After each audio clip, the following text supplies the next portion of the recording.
ไปตกนรกแล้วเราจะต้องไปโกรธกันทำไมเราก็ไม่ควรจะโกรธไม่ให้ความโกรธเกิดขึ้นในจิตใจของเราได้เป็นดีที่สุดนี่เป็นวิธีเตรียมตัวก่อนตายข้อแรกก็คืออย่าโกรธกันทำอย่างไรหนอจึงจะไม่โกรธก็เป็นปัญหาไม่อยากโกรธแต่มันโกรธเพราะอะไรเพราะเขามีเชื้ออยู่ข้างในโน้นแล้วเราทำอย่างไรหนอเราจึงจะไม่โกรธคนบางทีโกรธตัวเองก็โกรธได้ทำอะไรไม่ถูกใจก็โกรธร้อนจัดบางทีก็โกรธแดดโกรธคนร้อนตีด้วยหนาวจัดบางทีก็โกรธหนาวฝนตกหนักบางทีก็โกรธฝนวิ่งมันความโกรธมันเกิดได้เยอะแยะไปแต่ว่าโกรธนี่ไม่ดีตายด้วยความโกรธมันพาเราไปนรกแล้วเราอยากจะไปเลยไม่อยากไปไม่อยากไปทำยังไงเราจึงจะแก้ความโกรธได้โบราณเขาสอนไว้หลายประการหนึ่งท่านให้ส่องกระจกดูเงาสองช่างเขาช่างมันสามนับให้ทันสี่ถูบ้านท่านว่าไว้อย่างนี้โบราณส่องกระจกดูเงาเมื่อความโกรธเกิดขึ้นท่านให้ไปดูเงาในกระจกสิมันน่าดูไหมคนโกรธมันงามไหมไม่งามไม่งามโกรธทำไมนี่ข้อแรกข้อที่สองอันนี้หยาบง่ายส่องกระจกดูเงาแล้วก็ช่างเขาช่างมันโบราณเราให้ปรุงกรรมฐานจ้ะเมื่อเขาด่าเขาว่าก็ช่างเขาเถอะช่างมันเถอะจนกระทั่งท่านทำเอาเขาวัวเขาควายไปแขวนไว้ที่ประตูบ้านอาตมาไปโคราชบ้านคุณสิริคุณชัยกลินชัยที่โคราชมีพวกฝรั่งมาเข้าฐานที่นั้นพวกกรุงเทพไปเข้ากันเยอะเขาเอาช่างแขวนไว้หน้าบ้านเอามันกับเขาใส่ไว้เอาไว้ทำประโยชน์เอาไว้ดักกิเลสเนี่ยหมายความอย่างนี้แหละตาเราท่านนี้เกิดโกรธขึ้นมาก็เดินมองพับเห็นเขาช่างเขาถ้ามองก็เห็นมันก็ช่างมันเพื่อจะปรงกรรมฐานช่างเขาช่างมันเถอะจิตมันก็จะได้สบายขึ้น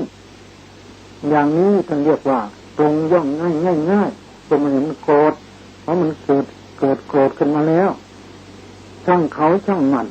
นับให้ทันถูบ้านหมายความว่าถ้าใจโกรธขึ้นมานับลูกประคำ1 2 3 4 5 6 7 8 9 10 11 12นับเรื่อยไปจนกว่ามันจะหายโกรธนั่นแหละเปลี่ยนอารมณ์แต่ยังไม่หายเอามาถ่ายจะรู้มาชุบน้ำถูบ้านซะให้ใจมันอยู่กับโน้นออกกำลังซะ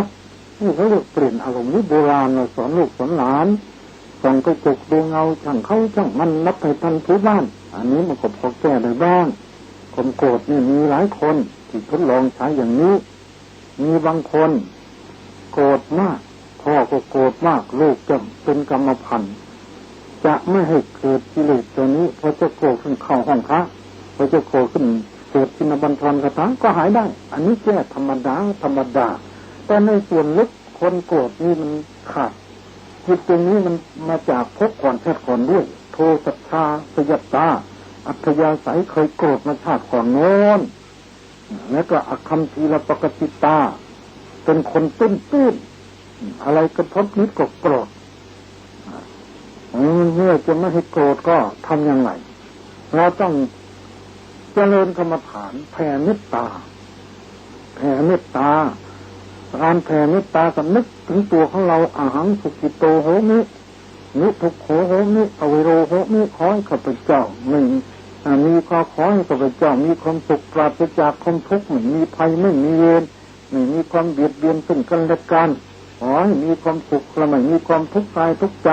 ขอให้มีความสุขรักษาตนอยู่เถิดข้าพเจ้าต้องการความสุขเกิดความทุกข์ฉันใดสัตว์ทั้งหลายที่เป็นเพื่อนทุกข์เกิดแก่เจ็บตายด้วยกันหมดทั้งมวลก็ฉันนั้นเพราะฉะนั้นสัพเพสัตตาสุขิตาหุนโตขอให้สัตว์ทั้งหลายที่เป็นเพื่อนทุกข์เกิดแก่เจ็บตายดังกล่าวมาจงมีความสุขปราศจากความทุกข์ไม่มีภัยไม่มีเวรไม่มีความทุกข์กายทุกข์ใจไม่มีความเบียดเบียนซึ่งกันและกันขอให้มีความสุขรักษาตนอยู่เถิดเมื่อเราพิจารณาสวดบ่อยๆบริกรรมบ่อยๆเจริญกรรมฐานบ่อยๆจิตใจของเราก็จะเกิดความเมตตาขึ้นมาโทสะมันก็ค่อยลดน้อยลงนั่นแหละแต่อันนี้ก็ยังไม่หายจะหายต่อเมื่อเจริญวิปัสสนา เมื่อเราแผ่เมตตาอย่างนี้แล้วใจสงบแล้วสบายแล้วเราก็ต่อวิปัสสนาพองเนาะยุบหนอไปเลยที่จะลดความโกรธได้มีทางเดียวเท่านั้นคือวิปัสสนาแม้จะเจริญสมถะด้วยฌานความโกรธก็ลดลงนิดหน่อยเพียงข่มไว้ด้วยอำนาจของสมาธิในฌานเท่านั้นหาลดโดยเด็ดขาดไม่แต่ความโกรธจะลดลงไปได้จริงๆต้องอาศัยเจริญวิปัสสนาเมื่อเจริญวิปัสสนาแล้วความโกรธเขาจึงจะลดลงไปไม่เคยอยู่ดีๆก็อย่าโกรธสิมันเกิดขึ้นอย่าโกรธที่ไม่ฟังหรอกเพราะไม่เคยเพราะไม่ได้ฝึกสติความโกรธจะลดต้องลดด้วยศีลสมาธิปัญญาเพราะฉะนั้นเราจะต้องเตรียมตัวก่อนตายเพื่อให้เราไม่โกรธด้วยการเจริญกรรมฐานนี่เป็นหลักสำคัญทางไปนรกเราก็เป็นว่าเราจะปิดประตูบายได้ถ้าเราใช้หลักตรงนี้นี่ข้อหนึ่งทางไปนรกมันไปเพราะอำนาจโทสะคือความโกรธเราจะลดความโกรธเราก็ต้องลดด้วยการเจริญเมตตากรรมฐานและเจริญวิปัสสนากรรมฐานเมื่อเราเจริญอย่างนี้เราก็ปิดประตูบายได้เราไม่ไปแล้วก็เป็นนั้นว่าเราเตรียมตัวก่อนตายได้ข้อหนึ่งข้อที่สองทางไปเป็นเปรตและอสุรกายนี่มันไปเพราะโลภะความโลภตัณหาความอยาก เมื่อตายด้วยโลภะอย่างนี้ก็ต้องไปเป็นเปรตเป็นอสุรกายนี่โลภะทุกคนก็มีทุกคนก็จังดากได้เงินทองเข้าของก็จะอยากได้ปลูกทุเรียนมันก็อยากได้ขายทุเรียนให้ได้เงินมากปลูกผักก็ต้องการขายผักให้ได้เงินมากเป็นข้าราชการก็ต้องอยากได้เงินเดือนขึ้นมากๆทุกคนต้องการเงินแม้แต่คนบ้าเสียสติมันก็อยากได้เงินเพราะอยากได้อันนี้ไม่ห้ามหรอกอยากได้โดยสุจริตโดยยุติธรรมไม่มีใครว่าขยันหาขยันทำไปเถิดแต่ว่าได้โดยทุจริตนั่นสิมันผิดศีลผิดธรรมมันเป็นบาปเป็นกรรมได้เพราะไปรีดไปไถไปโกงหรือไปข่มเหงเอาหรือไปขี้ไปปล้นอันนี้มันบาปอันนี้ได้อย่างนี้มันร้อนมันไม่เย็นไม่เท่าไรหรอกได้กันแล้วก็ไม่มีคนสุขก็ชุกชั่วเล่นแต่ว่าทุกข์มันตามมาเยอะทั้งภพนี้และภพหน้า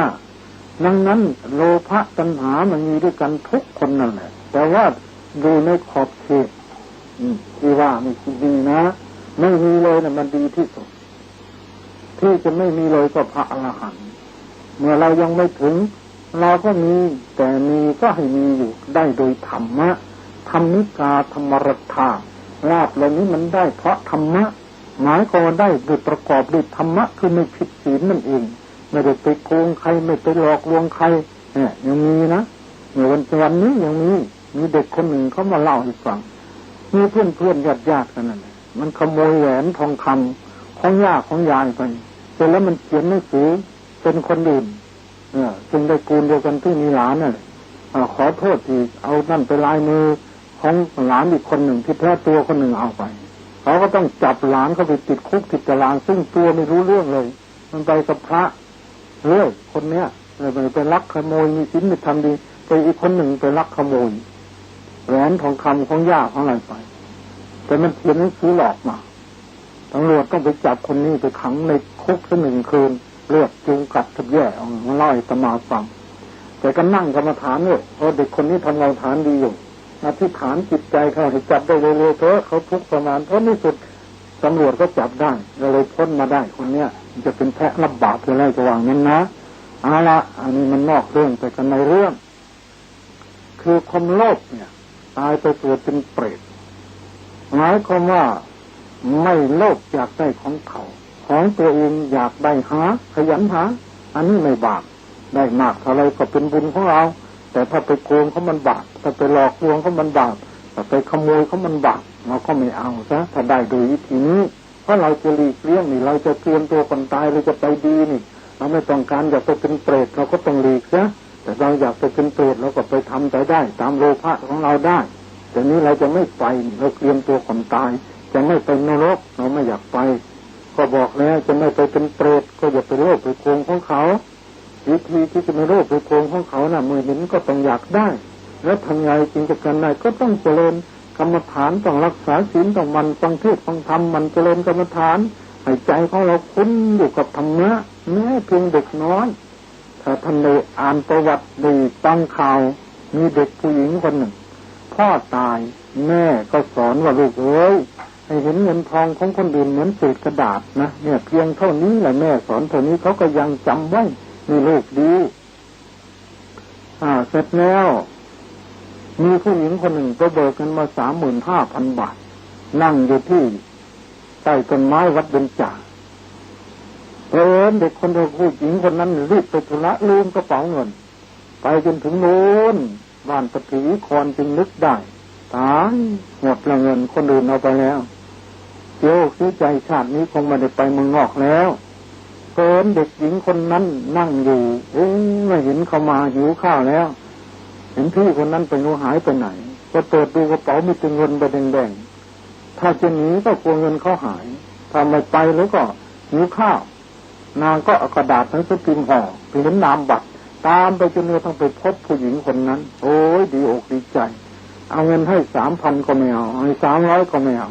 เนี่ยอย่างเนี้ยคนฝึกตัวเองได้พ่อแม่สอนมาดีไม่โกงเพราะไม่ใช่ของเราเขาก็เสียดายถ้าเอาก็ได้เอาแล้วมันก็คนหนึ่งก็ทุกข์เกิดตาย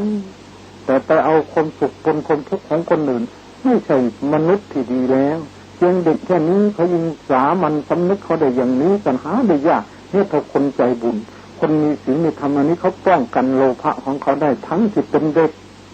ไม่เห็นเงินตาลุกโพงขึ้นไปเพราะไม่ใช่ของเราของคนอื่นเขาแม่สอนให้เห็นเหมือนเศษกระดาษเขาทำถูกแล้วอย่างนี้แหละแล้วก็ป้องกันจิตของเราไม่เห็นโลภเรามีน้อยเราก็ใช้กำน้อยบุญเราแค่นี้เอาแค่นี้อันนั้นของเขาไม่เอามาเป็นของตัวอย่างนี้ก็คือว่าเราป้องกันทางที่จะไปเป็นเปรตได้นี่คือว่าเราเตรียมตัวไม่ไปเป็นเปรตแล้วต้องการจะไปสุคติได้อย่างนี้หายากอยู่จะต้องการได้ก็หาเอาโดยยุติธรรมโดยสุจริตขยันหาพระพุทธเจ้าไม่เคยห้ามตำหนิที่อีกคนนอนตื่นสายคนนอนอืดคนนอนบิดขี้เกียจเป็นบ่อของคนล่มจมปริตังธรมาริหะยถาสิเทมหันนเวเอวังกุสีตมาคัมมะสาธุทีวีปิสีปติคนเป็นอยู่ดีถ้าขี้เกียจมันก็ล่มคนต้องล้มจมในทะเลหลวงพระองค์สอนไม่เป็นคนเกียจคร้านหรอกอยากได้ก็หาเงินทองในโลกมนุษย์นี้ไม่มีใครหวงห้ามแต่ต้องให้ตั้งอยู่ในสุจริตอย่าให้เป็นทุจริตอันนี้ถ้าหากว่าโลภโมโทสันตายแล้วก็เอาไปไม่ได้หรอกจะมีกี่ล้านถูกขาดตายถูกยิงตายธรรมดาก็ตามวะเงินกี่ร้อยกี่พันล้านเอาไปฝากไว้ที่ไหนก็เอาไปไม่ได้แล้วขนไปไว้เมืองนอกมันก็ไม่มีได้ใช้ได้สอยแล้วตายแล้วก็แค่นั้นแหละเอามาใช้ในเมืองไทยเอามาเลี้ยงลูกเลี้ยงเมียทำบุญนำทานดีกว่าเราคิดเห็นอย่างนี้ก็ถือว่าเราป้องกันแล้วป้องกันทางที่เราจะเตรียมตัวที่จะไม่ไปเป็นเปรตอสุรกายแล้วทีนี้เอาละเราพ้นมา2 เส้นที่ 3ไปเป็นสัตว์เดรัจฉานโมหะหลงลืมคุณพ่อคุณแม่ลืมบุญลืมกุศลลืมทานลืมศีลลืมภาวนาตายด้วยโมหะก็เป็นสัตว์เดรัจฉานเมื่อเราไม่อยากไปเราก็อย่าหลงวิธีที่จะไม่ให้หลงเราก็ตั้งสติใช้สติจะเกิดเราก็ต้องฝึกไหว้พระฝึกสวดมนต์ฝึกเจริญกรรมฐานให้มากขึ้นอย่างนี้เนี่ยที่ว่าเราเตรียมพร้อมเตรียมเพื่อมาให้เป็นสัตว์เดรัจฉานโดยโมหะเราก็ต้องฝึกให้เรามีสติขึ้นนี่ก็เตรียมแล้วนะ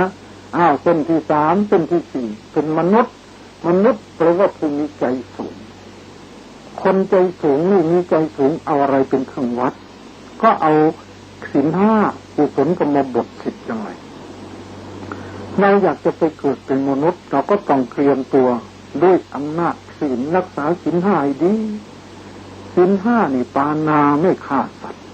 เราไม่เบียดเบียนสัตว์ให้ได้ตกทุกข์ให้ได้ลำบากให้ไม่ตายให้ได้พิกลพิการเพราะอำนาจตัวของเร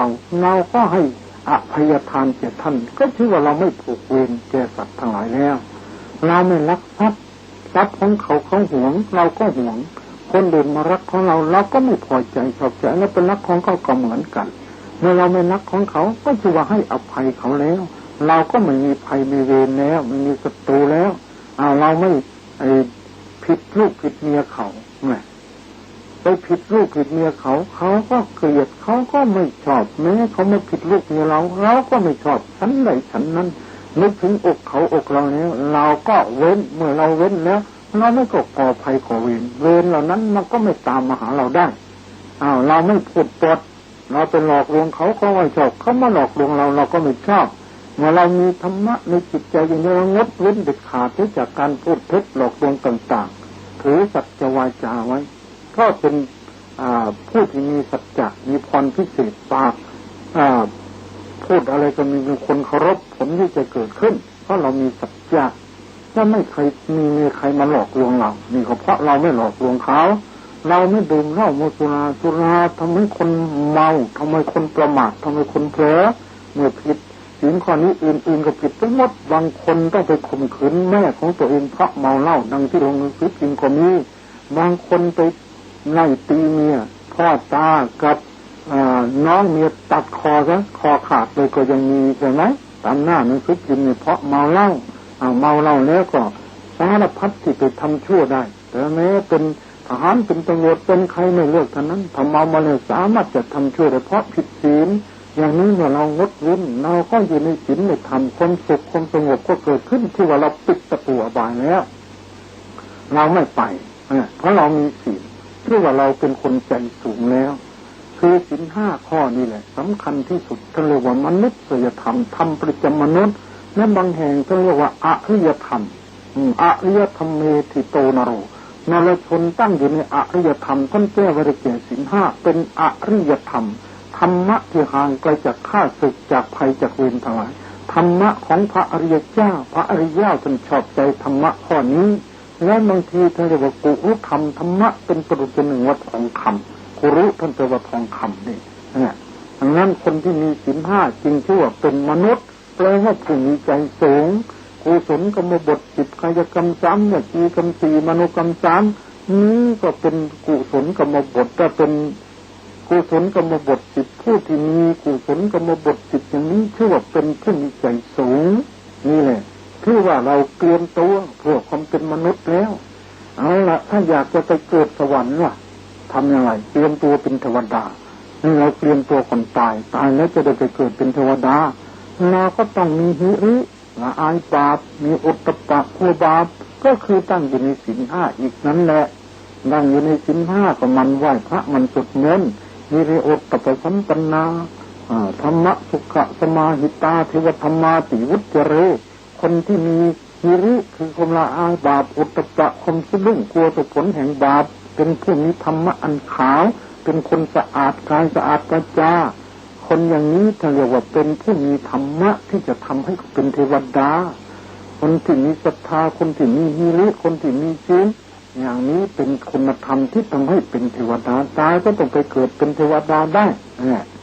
คนที่มันฟังเทศน์ไหว้พระสวดมนต์นี้จิตตรงนี้ก็เป็นมหากุศลก็นำเข้าไปเกิดเป็นเทวดาได้ดังนั้นเมื่ออยากจะเป็นเทวดาเราก็ต้องเตรียมตัวคนตายคือรักษาศีลไหว้พระสวดมนต์ฟังเทศน์ฟังธรรมทำบุญนำทานเท่าที่โอกาสจะอำนวยให้อย่าประมาทนี่ก็ชื่อว่าเตรียมตัวเพื่อไปเกิดสวรรค์ได้ในอากังขยสูตรพระพุทธเจ้าตรัสไว้ว่าถ้าผู้ใดมีคุณธรรมคือ1ศรัทธาเชื่อว่าบาปมีบุญมีแล้วละชั่วเสียอย่าไปทำบาปทำดี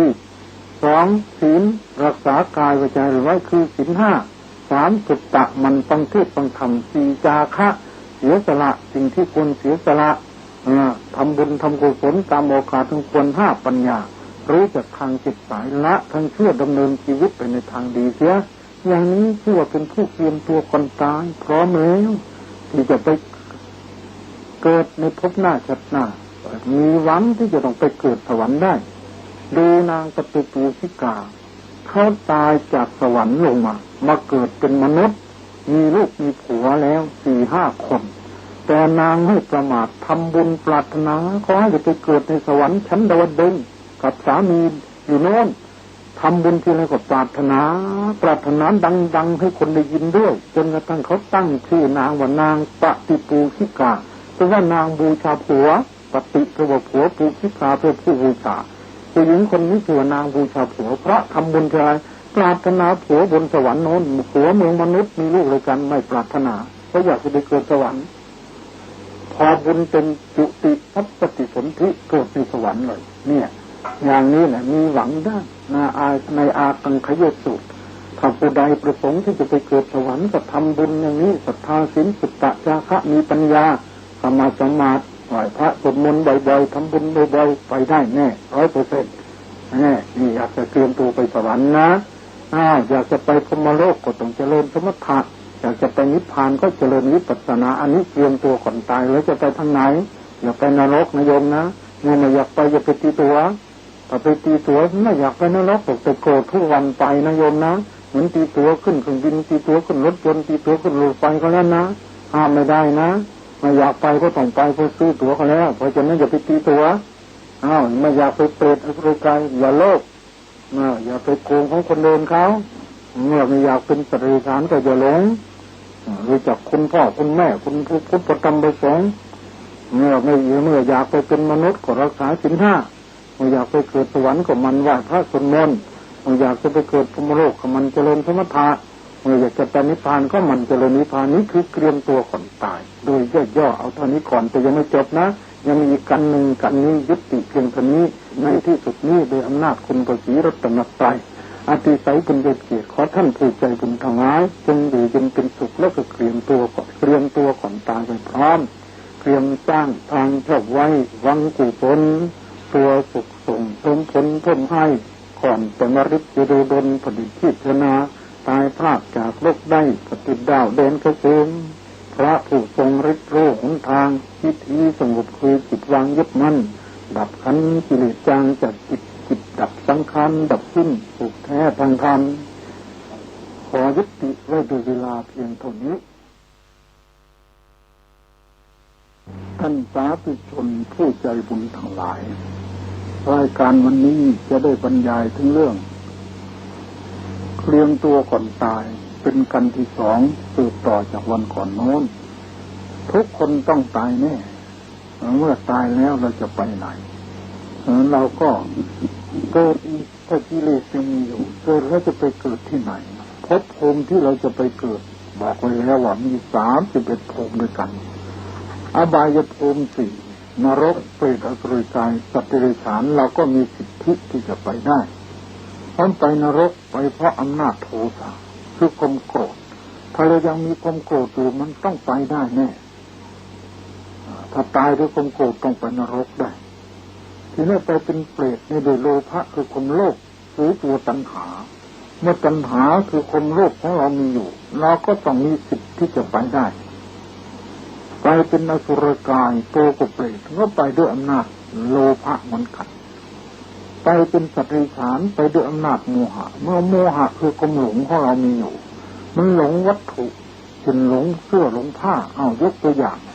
พระติสสะอยู่ในสำนักของพระพุทธเจ้านี่หลงจีวรหลงว่าจีวรของตัวมันสวยงามพรุ่งนี้จะห่มไปบิณฑบาตพอตายก็เกิดเป็นเหล็กเนี่ยอีกคนหนึ่งเอาเงินฝังไว้หลงเงินตายก็เกิดเป็นงูอีกคนหนึ่งเป็นหนี้เขาหลงว่าตัวไม่ได้ใช้หนี้แต่ก่อนนึกว่าไม่เป็นไรเวลาจะตายนึกใจก็ไปเกิดเป็นวัวอย่างนี้มันไปเกิดเป็นสัตว์เดรัจฉานนายโกตุหาริกะไปเห็นหมาอยู่ใต้โต๊ะเห็นว่าหมานี่นึกว่าหมานี่ดีกว่าคนตายเพราะเกิดเป็นหมาได้แล้วอีกคนหนึ่งหลงเมียของตัวนี่รักเมียถูกฆ่าตายเมียที่มีชู้แล้วให้ชายชู้ฆ่าผัวตาย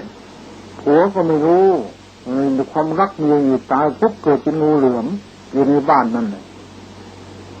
เมียไปไหนก็ตามเลยโดยสัญชาตญาณที่รักว่าเป็นเมีย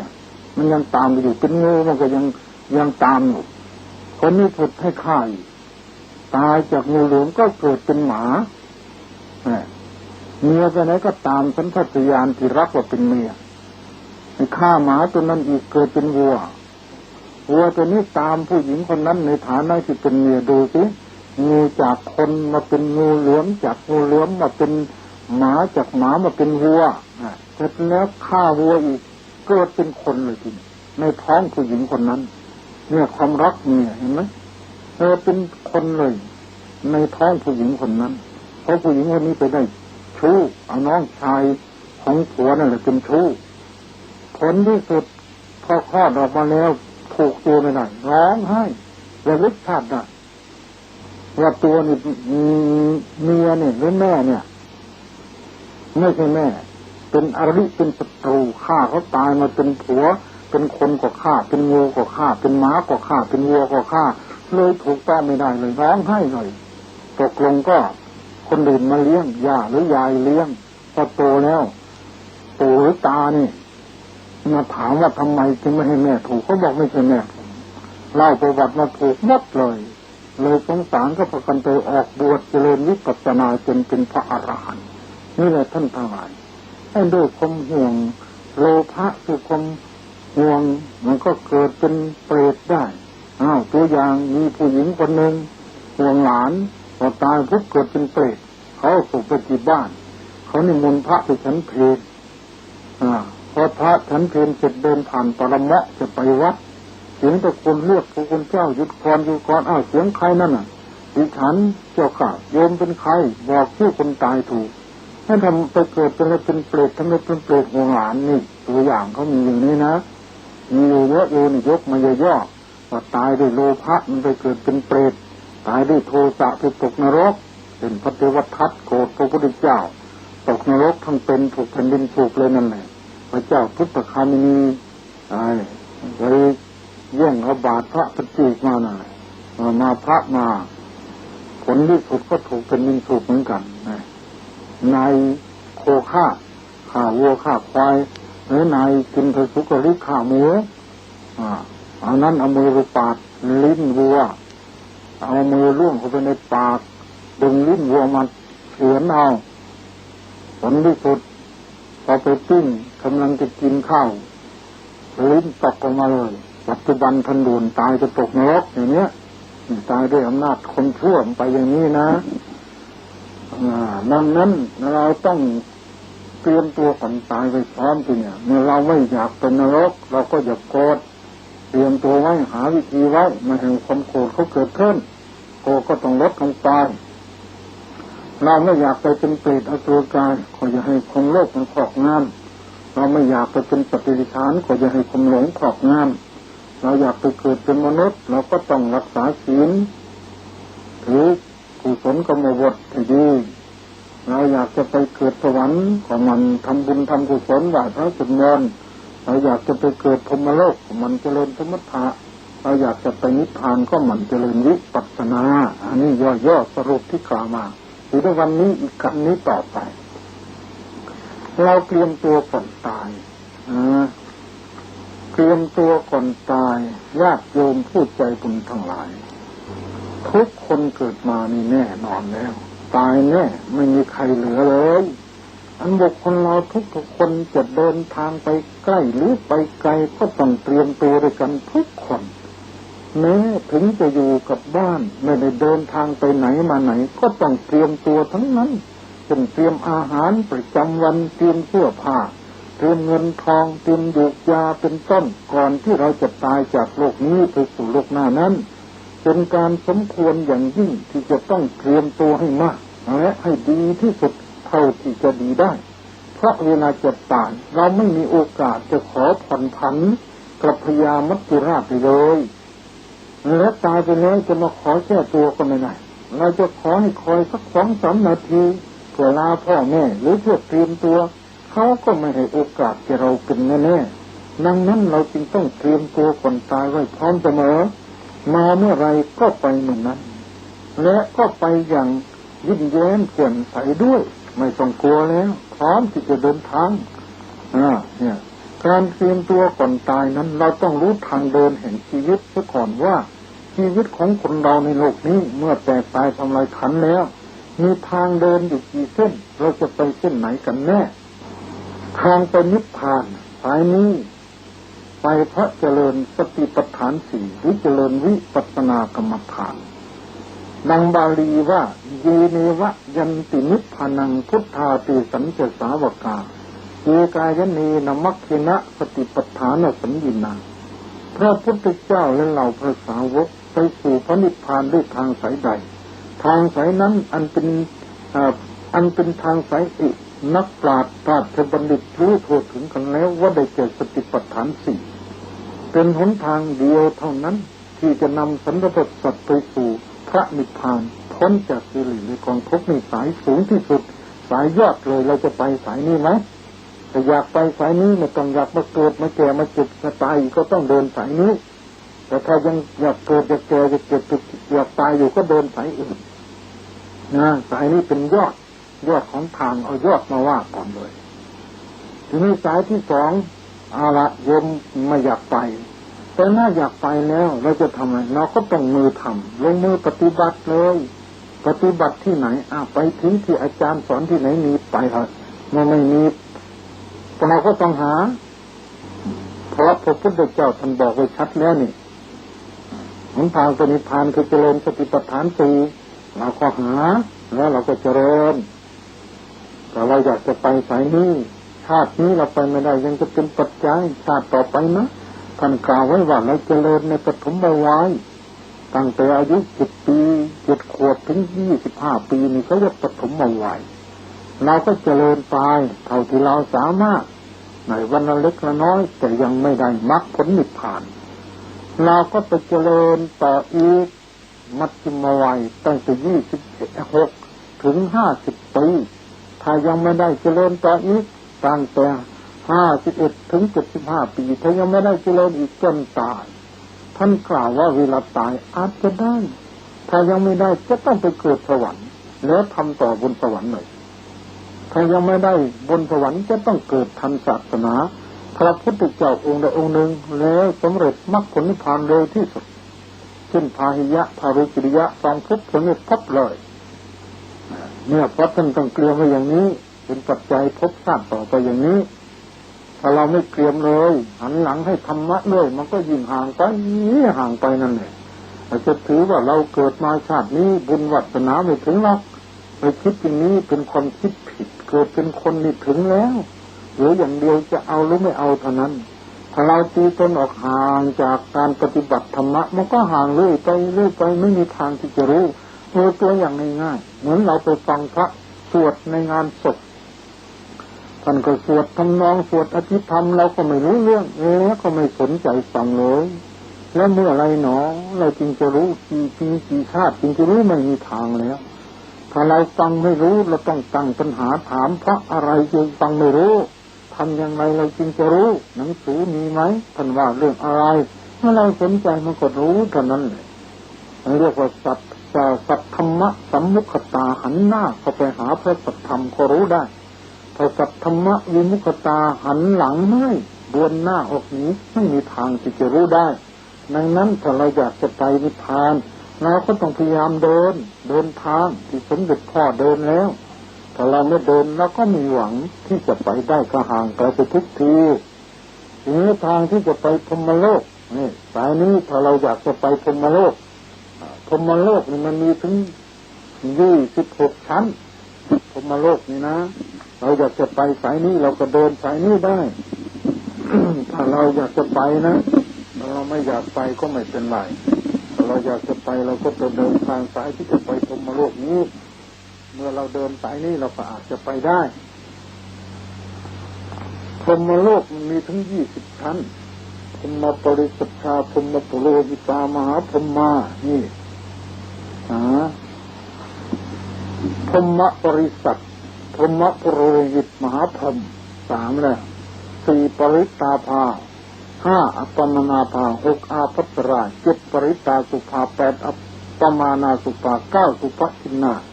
10เวหปลา11สัญญาสัตว์12อวิหา13อัตตปา14สุตสา15สุตสี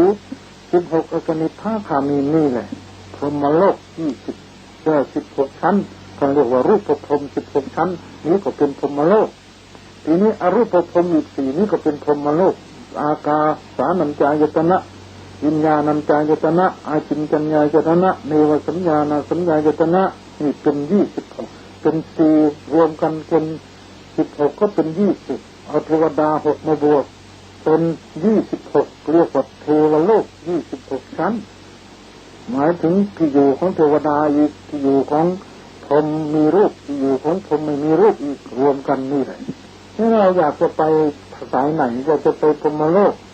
16 ชั้นนี่หรือจะไปอรูปพรหมเราก็ต้องเจริญสมถะถ้าอยากไปพรหมโลกนะเมื่อได้สมถะได้ฌานแล้วเราจึงจะต่ออรูปฌานก็จึงจะไปอรูปพรหมได้ถ้าเราอยากจะไปเราต้องเพียรเดินสายนี้อย่างนี้แล้วจะทำอะไรล่ะเจริญยังไงเจริญสมถะเจริญสมถะก็ได้อารมณ์ที่จะให้ถึงฌานมีอารมณ์อย่างไหนบ้างเราก็เจริญอารมณ์ที่จะไปสู่สมถะที่จะไปสู่พรหมโลกเนี่ยมันมีถึง40 อย่าง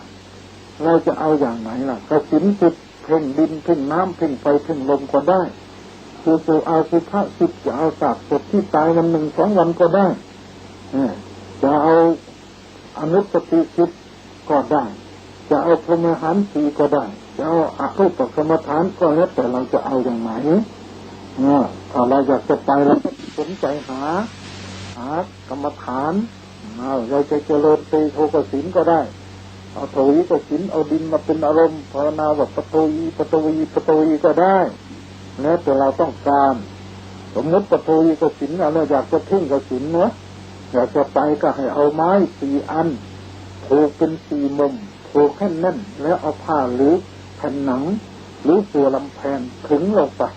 ทำให้แน่นหนาเหมือนขึงหนังหน้ากลองแล้วเอาดินสีแดงล้วนๆอย่าให้มีสีอื่นหรือกรวดทรายมาผสมทาลงให้หนาทำให้รากตากในร่มให้แห้งดีแล้วขัดให้เกลี้ยงอย่าให้มีรอยขัดหรือรอยแตกร้าวทำเป็นวงกลมเหมือนวงเดือนกว้าง1 คืบกับ4 นิ้ววงกลมดินชนิดนี้เป็นเครื่องมือในการหัดทำใจให้เป็นสมาธิเพ่งดูในเวลาต้องการจะเก็บไว้เพ่งดูในที่อยู่ของตนก็ได้จะถือไปเพ่งดูในที่อื่นก็ได้ถ้าจะถือไปเพ่งดูในที่อื่นให้ทำอย่างนี้คือเมื่อทำเสร็จแล้วไปวางลงที่พื้นดินอันละสะอาดในที่เงียบ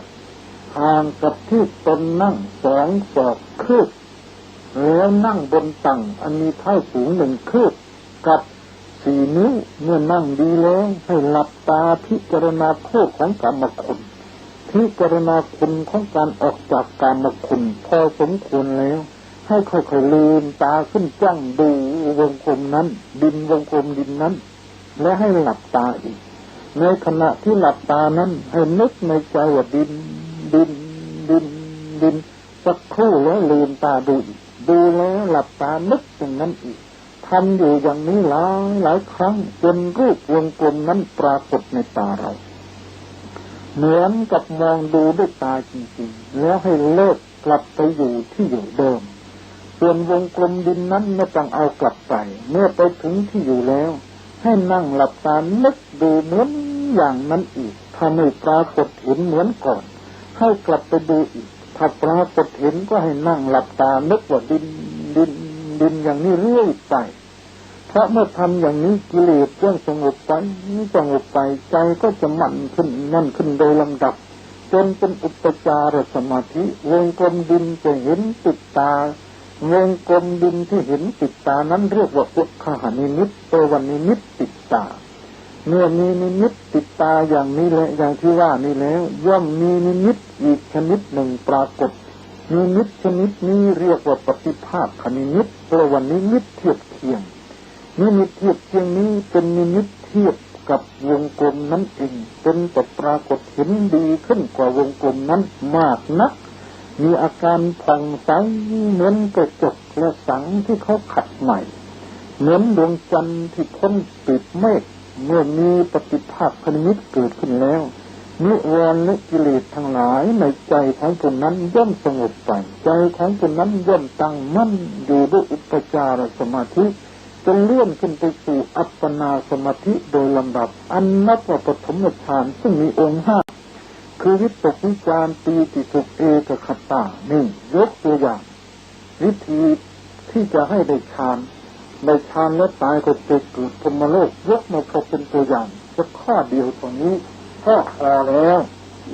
นี่ถ้าเราเตรียมตัวบอกแม่มี คน4 คนถือหอกจะเอาตัวคุมตัวไปผมผิดอะไรออกไปเจ้านายเขาต้องการพอไปเห็นแล้วมีจุมพบาลเนี่ย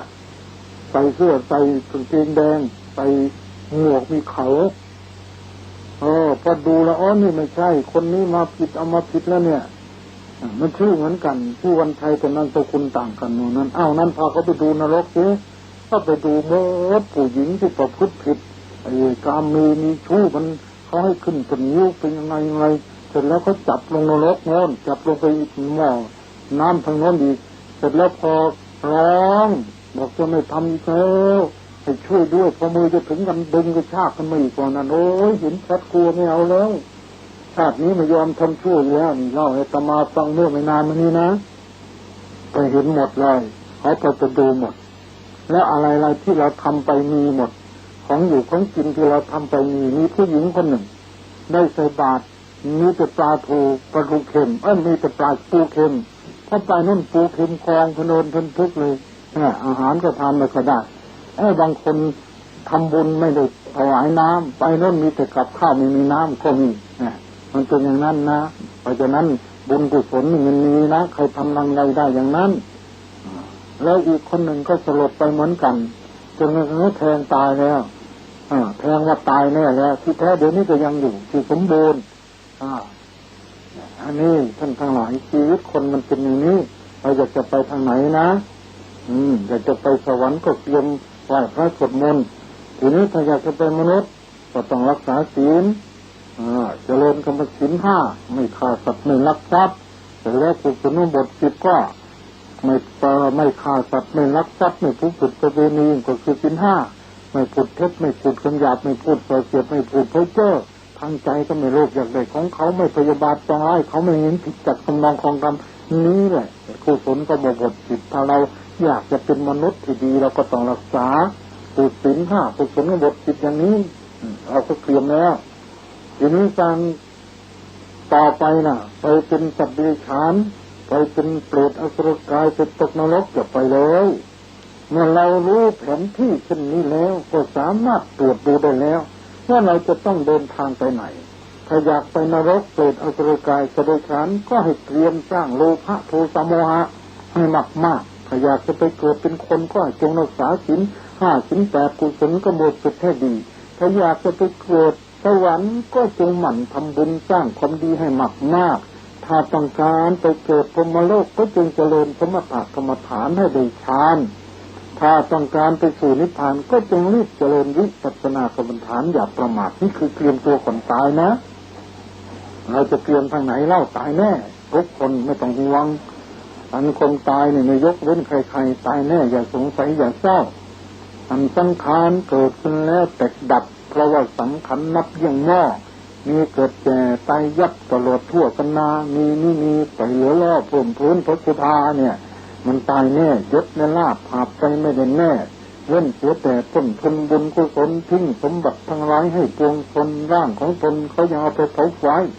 เพราะนั้นตายแน่วิธีเตรียมตัวย่อๆก่อนนอนนะสมมติวันหนึ่ง24 ชั่วโมงเนี่ยทุกคนก็ต้องทำงานเพื่อให้ได้มาซึ่งปัจจัย4เข้าของเงินทองเพราะอยู่ในโลกต้องใช้สมมติเราขยันที่สุดทำเถอะ10 ชั่วโมงพอแล้วนอนที่เช้าที่สุด8 ชั่วโมงหมดไป18 ชั่วโมงเหลืออีก6 ชั่วโมงนะ6 ชั่วโมงที่เหลือนี่ก็เอาไปคุยกับพ่อกับแม่กับพี่กับน้องกับลูกกับเมียฟังข่าวสารการบ้านการเมืองคันนี้โทรภาพโทรทัศน์ก็ให้งดแล้วตั้งแต่18 นไปมั้งเราก็มีโอกาสที่จะไหว้พระสวดมนต์ไม่ต้องไปดูไปฟังได้ได้นั่งกรรมฐานเตรียมตัวก่อนตายไปแล้วเอาละสมมติคุยกับพ่อกับแม่ไปสัก5 ชั่วโมงกับลูกกับเมียอ่านหนังสือพิมพ์บ้างมันก็มากไปอยู่นะยังเหลืออีก1 ชั่วโมงที่ครบ24เอาละอีก30 นาทีเอาไปเถอะไปอาบน้ำปะแป้งแต่งตัวหรือไปรดต้นไม้ทำงานอดิเรกยังเหลืออีก30 นาทีควรจะให้ตัวของเรานะโยม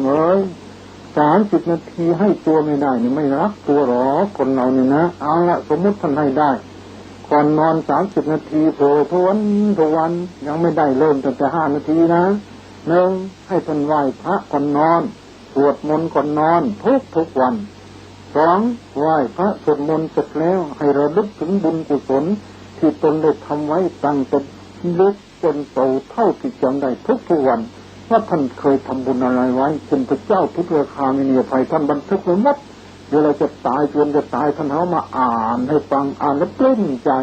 มีรถมาจากสวรรค์6 ชั้นมาคอยรับท่านเลยเนี่ยข้อ 3. ให้เจริญสมถะกรรมฐานภาวนาพุทโธสมาหังหรือเจริญวิปัสสนากรรมฐานกำลังนอนยุบหนอเป็นต้นคือเวลานอนให้เจริญลึกอยู่กับบุญกุศลและอยู่กับกรรมฐานอย่างนี้จนหลับไปด้วยกันทุกวันอย่างนี้ตัวท่านเตรียมตัวแล้วเมื่อตื่นนอนก็ให้ปฏิบัติโดยทำนองเดียวกันอย่างนี้เมื่อมีโอกาสก็ควรจะได้สละเวลาไปเข้ากรรมฐานประมาณสัก7 วัน15 วันหรือ1 เดือนโดยติดต่อกันจริงๆพอให้รู้แนวทางก่อนแล้วจึงค่อยมาทำประจำที่บ้านก็ยิ่งจะเป็นการดีเพราะการทำอะไรทุกอย่างต้องมีครูสอนจึงจะดี